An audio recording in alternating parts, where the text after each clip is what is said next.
ಎಲ್ಲರಿಗೂ ನಮಸ್ಕಾರ.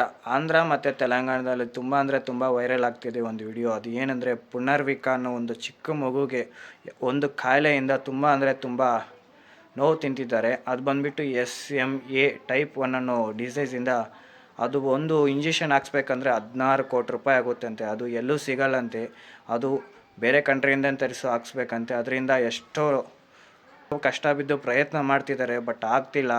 ಆದ್ದರಿಂದ ನಮ್ಮ ಆಂಧ್ರ ಮತ್ತು ತೆಲಂಗಾಣ, ನಮ್ಮ ಕರ್ನಾಟಕದಲ್ಲಿ ಪ್ರತಿಯೊಬ್ಬರು ಎಷ್ಟೋ ಯೂಟ್ಯೂಬರ್ಸ್ ಎಷ್ಟೋ ಕಷ್ಟ ಬಿದ್ದು ಫಂಡ್ ಕಲೆಕ್ಟ್ ಮಾಡಿ ಅವರು ಆಂಧ್ರ ತೆಲಂಗಾಣವರಾದರೆ ತುಂಬ ರಾತ್ರಿ ಡೇ ನೈಟು ತುಂಬ ಕಷ್ಟ ಬಿದ್ದು ಕಲೆಕ್ಟ್ ಮಾಡಿ ಫಂಡ್ ಅವ್ರಿಗೆ ಸೇರಿಸ್ತಿದ್ದಾರೆ.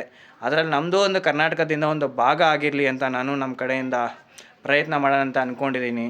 ದಯವಿಟ್ಟು ಚಿಂತಾಮಣಿ, ಬಾಗೇಪಲ್ಲಿ, ಶಿಡ್ಲಘಟ್ಟ, ಚೇಳೂರು ಈ ಕಡೆಯವರು ಯಾರೇ ಇದ್ದರೂ ನೀವು ಬನ್ನಿ, ಎಲ್ಲ ಒಂದು ಕೈ ಜೋಡಿಸಿ ನಾವು ನಮ್ಮ ಕಡೆಯಿಂದ ಎಷ್ಟಾಗುತ್ತೋ ಅಷ್ಟು ಕಾಲೇಜಸ್ಸು, ಬಸ್ ಸ್ಟಾಪ್ಸು, ಅಂಗಡಿ ಅಲ್ಲಿ ಇಲ್ಲಿ ಎಷ್ಟೋ ಫಂಡ್ ಕಲೆಕ್ಟ್ ಮಾಡಿ ನಮ್ಮಿಂದ ಎಷ್ಟಾಗುತ್ತೋ ಅಷ್ಟು ನಾವು ಕೊಡೋಣ. ದಯವಿಟ್ಟು ಯಾರಾದರೂ ಬರ್ತೀನಿ ಅನ್ನೋರು ನನ್ನ ಜೊತೆ ನನಗೆ ಒಂದು DM ಹಾಕಿ, DM ಮೆಸೇಜ್ ಮಾಡಿ, ಎಲ್ಲ ನಾವು ಸೇರಿ ಫಂಡ್ ಕಲೆಕ್ಟ್ ಮಾಡಿ ಆ ಮಗುಗೆ ಎಷ್ಟಾಗುತ್ತೋ ಅಷ್ಟು ನಮ್ಮಿಂದ ನಾವು ತಲುಪಿಸೋಣ. ಜೈ ಕರ್ನಾಟಕ. ಮತ್ತು